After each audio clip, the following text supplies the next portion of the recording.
Ó Mãe Santíssima, intercedei por nós para que possamos bem compreender os ensinamentos de vosso Divino Filho, nosso Senhor e Salvador Jesus Cristo, e as explicações dos pais da Igreja.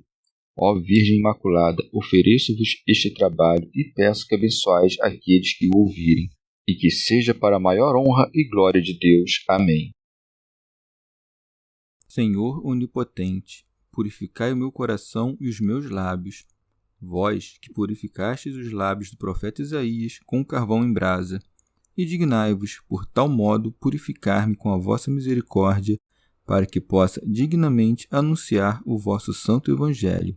Por Jesus Cristo nosso Senhor. Amém. Senhor, abençoai-me. Que o Senhor resida no meu coração e nos meus lábios, para que anuncie digna e convenientemente o seu Evangelho. Amém. Evangelho de Nosso Senhor Jesus Cristo, segundo São Mateus. Discussão sobre o jejum. Por esse tempo, vieram procurá-lo os discípulos de João com esta pergunta: por que razão nós e os fariseus jejuamos enquanto os teus discípulos não jejuam? Jesus respondeu-lhes: por acaso podem os amigos do noivo estar de luto enquanto o noivo está com eles? Dias virão quando o noivo lhes será tirado, então sim, jejuarão. Ninguém põe remendo de pano novo em roupa velha, porque o remendo repuxa a roupa e o rasgão torna-se maior. Nem se põe vinho novo em odres velhos, caso contrário, estouram os odres, o vinho se entorna e os odres ficam inutilizados. Antes, o vinho novo se põe em odres novos, assim ambos se conservam.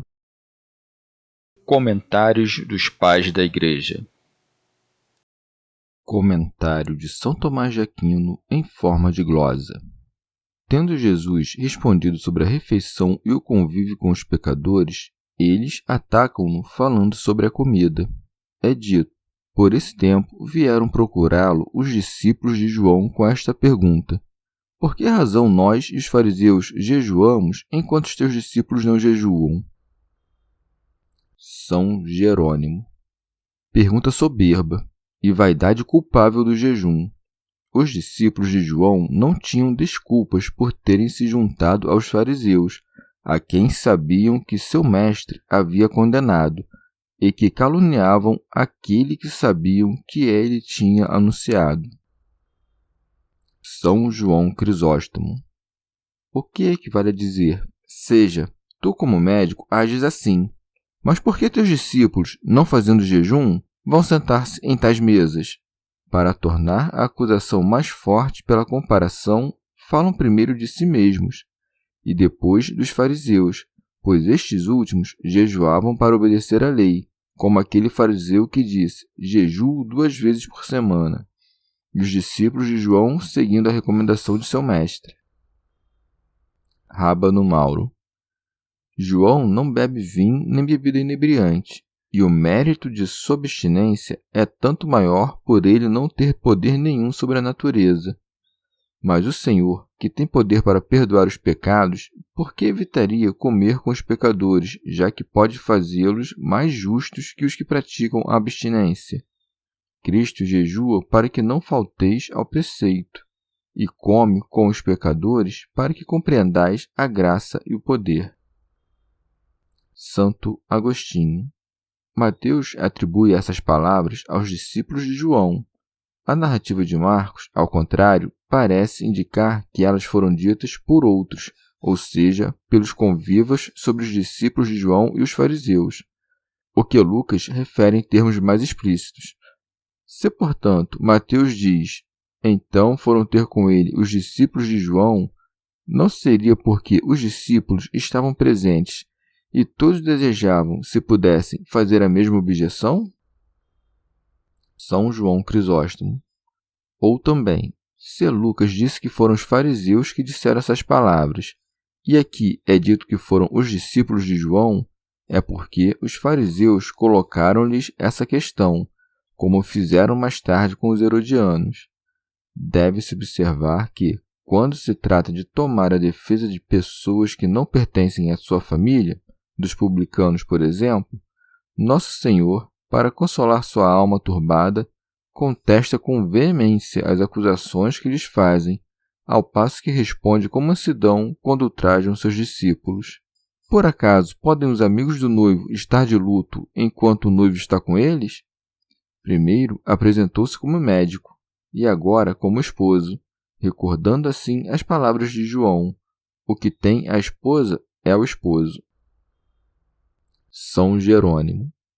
O esposo é Cristo, a esposa é a Igreja. Desse matrimônio espiritual nascem os apóstolos, que não podem estar de luto enquanto veem o esposo em seu quarto nupcial, e sabem que ele está com a esposa.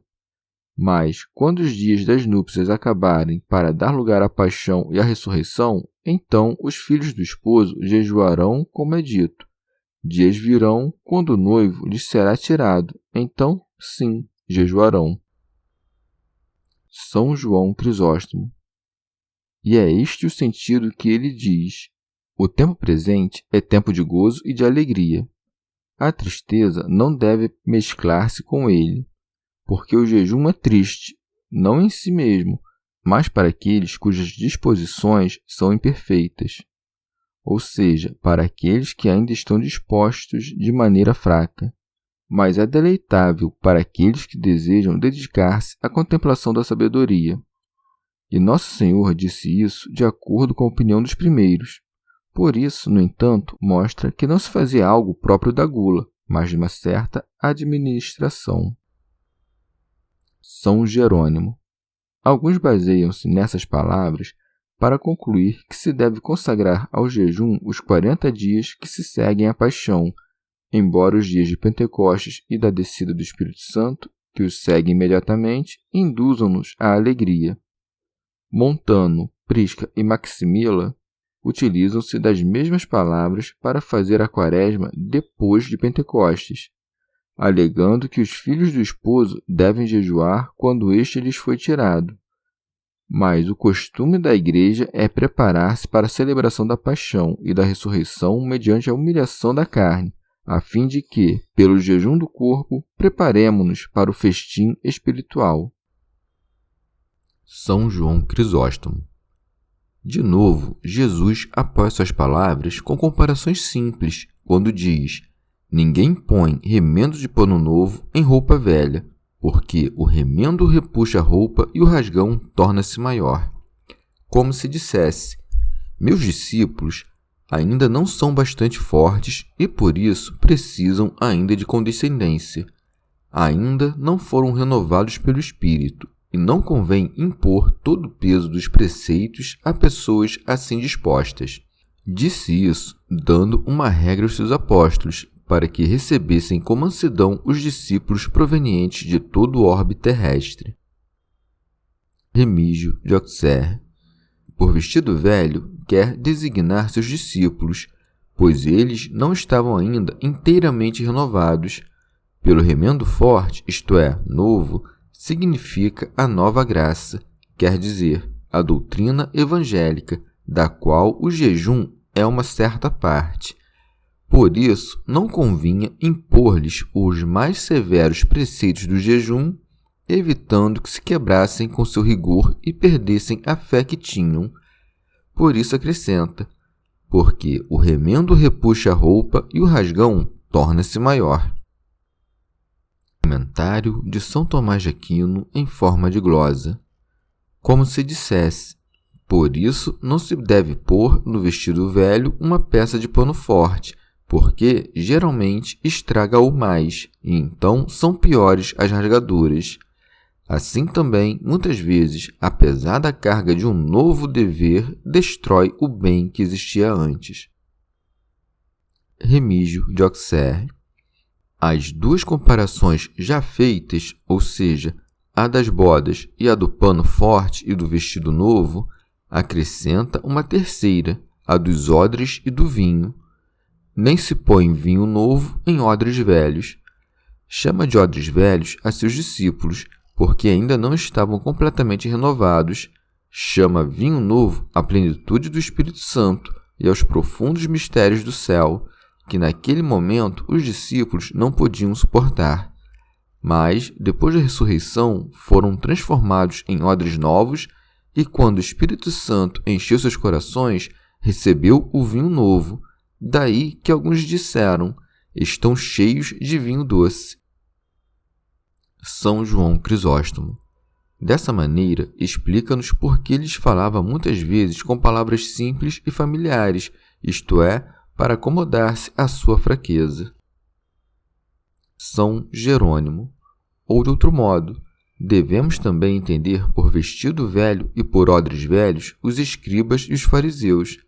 Esse pedaço de pano novo e o vinho novo são os preceitos do Evangelho que os judeus não podem suportar, pois poderia causar uma maior rasgadura. Os Gálatas desejavam fazer algo semelhante, mesclando as prescrições da lei com as do Evangelho, colocando assim vinho novo em odres velhos. A palavra do Evangelho penetrou no coração dos apóstolos antes de penetrar nos dos escribas e fariseus, que, corrompidos pelas tradições de seus antepassados, não podiam conservar os preceitos sinceros do Evangelho. Comentário de São Tomás de Aquino em forma de glosa. Isso significa que os apóstolos não deveriam deter-se nas velhas observâncias, eles que deveriam estar banhados da novidade da graça. Santo Agostinho. Ou de outro modo, todo aquele que jejua retamente ou humilha sua alma pelo gemido da oração e pela mortificação do corpo, ou afasta-se das seduções da carne pelo prazer da sabedoria espiritual. O Senhor fala-nos aqui de duas espécies de jejum. O primeiro é o que humilha o espírito, quando diz: por acaso podem os amigos do noivo estar de luto enquanto o noivo está com eles? O outro é o do banquete da alma. Ninguém põe remendo de pano novo em roupa velha. Logo, devemos chorar com razão por nos ter sido arrebatado o esposo, e choraremos com razão se ardermos no desejo de possuí-lo. Felizes aqueles que puderam gozar de sua presença antes de sua paixão, perguntar-lhe o que queriam, escutá-lo com o devido respeito. Nossos antepassados desejaram ver os dias de sua vinda e não os viram. Deus havia lhes dado uma outra missão. Deveriam anunciar sua vinda, mas não deviam ouvir sua palavra quando tivesse descido à terra. Foi em nós que se realizaram estas palavras do Salvador: virá o tempo em que desejareis ver um dos dias do Filho do Homem, mas não o vereis. Quem não estará então de luto? Quem não dirá: as minhas lágrimas são meu pão de dia e de noite, enquanto me dizem todos os dias: onde está o teu Deus? Com razão, pois, desejava o apóstolo ser desatado dos laços do corpo para estar com Cristo. Mateus usa a palavra luto, e Marcos e Lucas utilizam a expressão jejuar, porque o jejum de que fala aqui o Senhor é o que resulta na humildade da tribulação, enquanto as outras comparações referem-se àquela espécie de jejum que consiste na alegria da alma, que as doçuras espirituais põem como que suspensa e, por isso, separada dos alimentos terrestres. Nosso Senhor ensina-nos assim que aqueles que se ocupam muito com os seus corpos e, por isso, mantêm a velha maneira de pensar, não são capazes desta espécie de jejum. Santo Hilário de Poitiers. Em sentido místico, responde que, estando presente o esposo, não havia para os discípulos necessidade de jejuar. Ensina profundamente a alegria de sua presença e o sacramento do santo alimento, que a ninguém faltará enquanto ele estiver presente, isto é, para aqueles que tiverem Cristo diante do olhar da alma. Quando ele lhes fosse retirado, ensina que jejuarão, porque todos os que não crerem que Cristo ressuscitou não terão o alimento da vida. O sacramento do pão celeste será, pois, recebido na fé da ressurreição. São Jerônimo.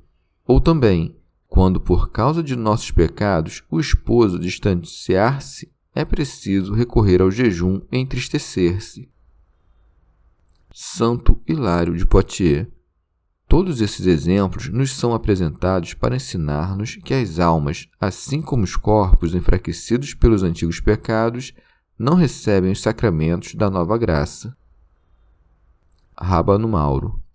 Embora todas as comparações tenham um só objeto, são, entretanto, diferentes, porque o vestido que nos cobre por fora representa as boas obras que praticamos exteriormente, e o vinho que nos fortifica interiormente significa o fervor da fé e da caridade, pelo qual somos interiormente reparados. Chegamos ao fim de mais um dia de comentários da Catena Áurea. Muito obrigado por ficarem até aqui, que Nossa Senhora derrame suas graças sobre nós e até amanhã.